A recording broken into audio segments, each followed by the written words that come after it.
জানাবো সম্মেলনের দাওয়াতপত্রের নাম নেই, কি করবেন ফজলুর রহমান। ভোজ্য তেলের দাম আরো বাড়াতে চায় কোম্পানি। এবং সর্বশেষ জানাবো চট্টগ্রামে জামাত নেতা শাহজাহান, জামাত ইসলামী সরকারি দল হবে, বিএনপিকে বিরোধী দলে যেতে হবে। শুনছিলেন সংবাদ শিরোনাম, এবারে বিস্তারিত।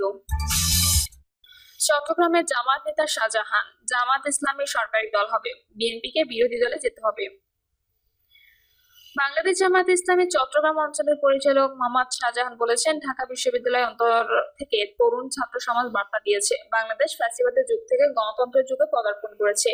এই ধারাবাহিকতায় আগামী জাতীয় নির্বাচনে জামাত ইসলামী সরকার গঠনের মতো আসনে বিজয়ী হবে। জামাত ইসলামী সরকারি দল হবে, বিএনপিকে বিরোধী দলে যেতে হবে।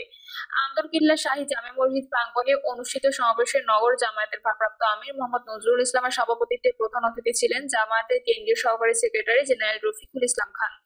রফিকুল ইসলাম খান বলেন, প্রধান উপদেষ্টা অধ্যাপক মোহাম্মদ ইউনূস জনগণের কাছে অঙ্গীকার করেছিলেন, সংবিধানের মৌলিক সংস্কার করবেন, গণহত্যার বিচার করবেন, বিদেশে পাচার হওয়া টাকা ফেরত আনবেন, রাজনৈতিক লেভেল প্লেইং ফিল্ড করবেন এবং পৃথিবীর সেরা নির্বাচন আয়োজন করবেন। কিন্তু আমরা লক্ষ্য করছি, একটি মহলের চাপে অথবা ষড়যন্ত্রের মাধ্যমে দেশের মানুষ যাতে ভোটাধিকার প্রয়োগ করতে না পারে সেদিকে নিয়ে যাওয়া হচ্ছে। আওয়ামী লীগ, বিএনপি ও জাতীয় পার্টিকে ইঙ্গিত করে রফিকুল ইসলাম খান বলেন, স্বাধীনতার পর তিনটি দল দেশে শাসন করেছে, একটি ফ্যাসিবাদী দল, আরেক দল অতিরিক্ত দালালি করার কারণে নিজেরাই বিলুপ্ত হয়ে গেছে, আরেকটি দল আমাদেরকে বাংলাদেশের দুর্নীতিকে 5বার বিশ্ব চ্যাম্পিয়ন করেছে।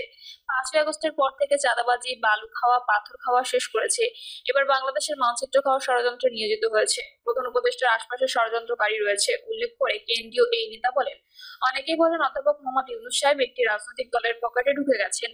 আমরা বিশ্বাস করতে চাই না, তবে আমরা বিশ্বাস করি তার আশপাশের লোকজন ষড়যন্ত্রে লিপ্ত হয়েছে, এদেশকে বিপদের দিকে নিয়ে যাচ্ছে। বাংলাদেশের মাটিতে আওয়ামী লীগের পুনর্বাসন হতে দেওয়া হবে না।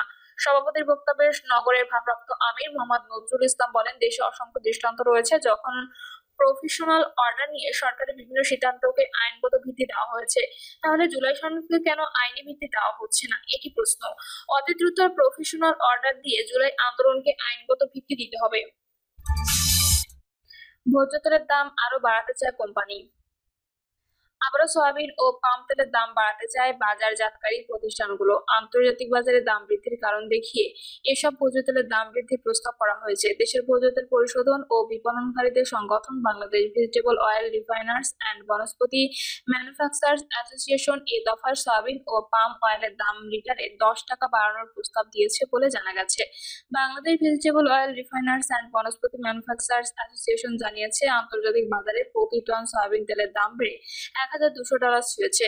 সাম্প্রতিক সময়ে সয়াবিন ও পাম তেলের দাম 18 থেকে 20% পর্যন্ত বেড়েছে, তাই তারা দাম সমন্বয়ের প্রস্তাব দিয়েছে। তবে বাণিজ্য মন্ত্রণালয় বলছে, কোম্পানিগুলো তেলের দাম বাড়ানোয় যে প্রস্তাব দিয়েছে সেটা অনেক বেশি। প্রতি লিটারে 10 টাকা বাড়ানোয় আন্তর্জাতিক বাজারের সঙ্গে সঙ্গতিপূর্ণ নয়। ব্যবসায়ীদের এই প্রস্তাব পর্যালোচনা করা হচ্ছে। Bangladesh trade and tariff commission সাধারণত এই ধরনের পর্যালোচনাগুলো করে থাকে। পর্যালোচনা শেষে ব্যবসায়ীদের নিয়ে বৈঠক করে সিদ্ধান্ত নেওয়া হয় বাণিজ্য মন্ত্রণালয়।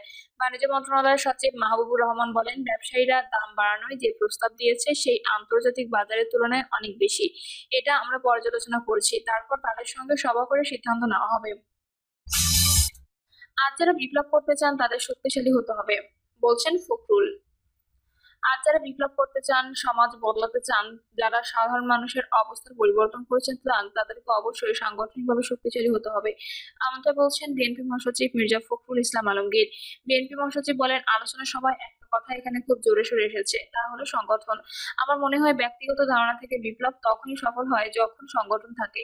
আজকে যে একটা হতাশা এসেছে, এই হতাশার মূল কারণটা হচ্ছে সংগঠনের অভাব। বিপ্লবী সংগঠন যদি না থাকে তাহলে বিপ্লব হয় না। তিনি বলেন, আজ যারা বিপ্লব করতে চান, সমাজ বদলাতে চান, যারা সাধারণ মানুষের অবস্থান পরিবর্তন করতে চান, তাদেরকে অবশ্যই সেই সংগঠনে শক্তিশালী করতে হবে, আরো মজবুত করতে হবে। একেবারে বদরুদ্দিন উমরের ভাষায় মানুষের কাছে চলে যেতে হবে, তাহলেই সেটা সম্ভব হবে। মির্জা ফখরুল বলেন, কমরেড বদরুদ্দিন উমরের সঙ্গে আমার খুব বেশি মেলামেশা করার সুযোগ হয়নি।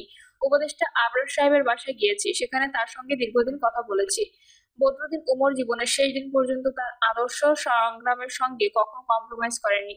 আমরা আজকে রাজনীতি যারা করছি, আমরা অত্যন্ত শ্রদ্ধা বোধ করি, কারণ তিনি কখনো কম্প্রোমাইজ করেননি। আর যারা নতুন প্রজন্মের, তারা উমর সাহেবের কাছ থেকে কতটুকু নিতে পেরেছেন সেটা আমার ঠিক জানা নেই।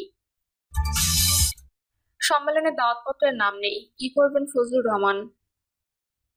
দীর্ঘ 9 বছর পর শনিবার কিশোরগঞ্জ জেলা বিএনপির ত্রিবার্ষিক সম্মেলন অনুষ্ঠিত হতে যাচ্ছে। এদিন বেলা 11টায় জেলা শহরের পুরাতন স্টেডিয়ামে সম্মেলনের উদ্বোধন করবেন বিএনপির মহাসচিব মির্জা ফখরুল ইসলাম আলমগীর।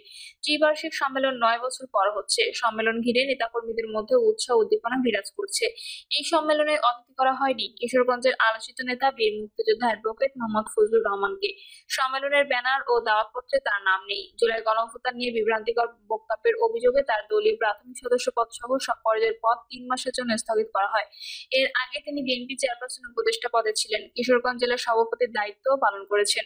সম্প্রতি সামাজিক যোগাযোগ মাধ্যম ফেসবুকে দেওয়া এক বক্তব্যে তিনি বলেছেন, বিএনপি নেতাকর্মীদের অনুরোধ করব, আমার স্থগিত আদেশ উঠিয়ে নিন। সামনে কিশোরগঞ্জ জেলা সম্মেলন, আমি দীর্ঘ 8 বছর ধরে সম্মেলনে করেছি। তিনি বলেন, আমাকে বলে আমি বাতিল হয়ে গেছি, কিশোরগঞ্জ সম্মেলনে যেতে পারবো না। কে সহ্য করতে পারে এগুলো? আমি তো মানুষ, এ দলের জন্য কি না করেছি। জেল খেটেছি, নির্বাসনে রয়েছি, দেশনেত্রী খালেদা জিয়ার নামে 300 বক্তব্য দিয়েছি, যেতেই বিশ্ব রেকর্ড।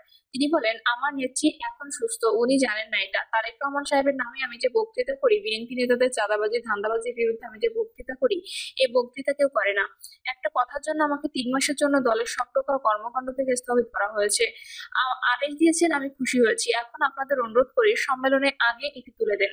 তিনি বলেন, আমি তো বিএনপি করি, সামনে আমার সম্মেলন 20শে সেপ্টেম্বর। 2008 সালে শেখ হাসিনা ক্ষমতায় আসার পর খালেদা জিয়া আমাকে বিএনপির আহ্বায়ক করে কিশোরগঞ্জের দল গঠন করে। আমি আহ্বায়ক ও কিশোরগঞ্জের সভাপতি ছিলাম। আমি হামলার শিকার হয়ে হাসপাতালে ভর্তি ছিলাম। গায়ের রক্ত নিয়ে সম্মেলনে হাজির হয়েছি। তিনি আরো বলেন, কিশোরগঞ্জে 8 বছর আমি নেতৃত্ব দিয়েছি। কয়েকদিন পর সম্মেলনে যেখানে হাজার হাজার নেতাকর্মী আসবে, আর আমি ঢাকায় বসে থাকবো। যে বিএনপির জন্য আমি মৃত্যুর মুখোমুখি হয়েছি, বিএনপি থেকে কেউ বলতে পারে না ফজলুর সম্মেলনে আসুক। কেউ বলার লোক না, আমি তো জানি আছে।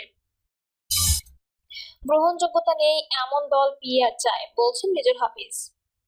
বিএনপির স্থায়ী কমিটির সদস্য মেজর হাফিজউদ্দিন আহমেদ বীর বিক্রম বলেছেন, জনগণের কাছে গ্রহণযোগ্যতা নেই এমন কিছু রাজনৈতিক দল পিআর পদ্ধতির অজুহাতে নির্বাচনকে বানচাল করার চেষ্টা করছে। তারা জানে নির্বাচনে তারা বেশি আসন পাবে না, অতিথিও পায়নি। যে পদ্ধতি সম্পর্কে জনগণের কোনো ধারণা নেই, সেই পদ্ধতি বাংলাদেশের মানুষের উপর চাপিয়ে দেওয়ার চেষ্টা করছে তারা। নির্বাচনী আসনের 2 উপজেলায় তিনি বলেন, 17 বছর শেখ হাসিনা দেশটাকে ধ্বংস করে গেছে। বাংলাদেশ নামক রাষ্ট্রকে প্রতিবেশী রাষ্ট্রে পরিণত করে দেওয়া হয়েছে। যারা কোনোদিন আমাদের মঙ্গল চায় না, ধ্বংস করা গণতন্ত্রকে উদ্ধার করতে হবে।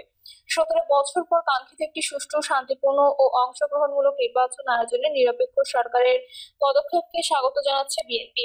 তিনি এ সময় জনগণের আস্থা অর্জন ছাড়া কোনো রাজনৈতিক দলের টিকে থাকা সম্ভব নয় বলে মন্তব্য করেন। মিলাদপুরে নির্বাচনে বিসমিল্লাহ করছেন ওসমান হাদি। ত্রয়োদশ জাতীয় সংসদ নির্বাচনে ঢাকা 8 আসন থেকে ভোটে প্রতিদ্বন্দ্বিতা করবেন ইনকিলাব মঞ্চের মুখপাত্র শরীফ ওসমান হাদি। শুক্রবার থেকে আসন্ন নির্বাচনে প্রচারণা শুরু করবেন বলেও জানিয়েছেন। পোস্টে এই ছাত্রনেতা বলেন, শুক্রবার বিকাল 4টায় শাহবাগ জাদুঘরের সামনে আবহমান বাংলার মিলাদপুরে নির্বাচনে বিসমিল্লাহ করব আমরা। তবরকে থাকবে ঐতিহাসিক বাতাসা। আপনাদের সবাইকে দাওয়াত।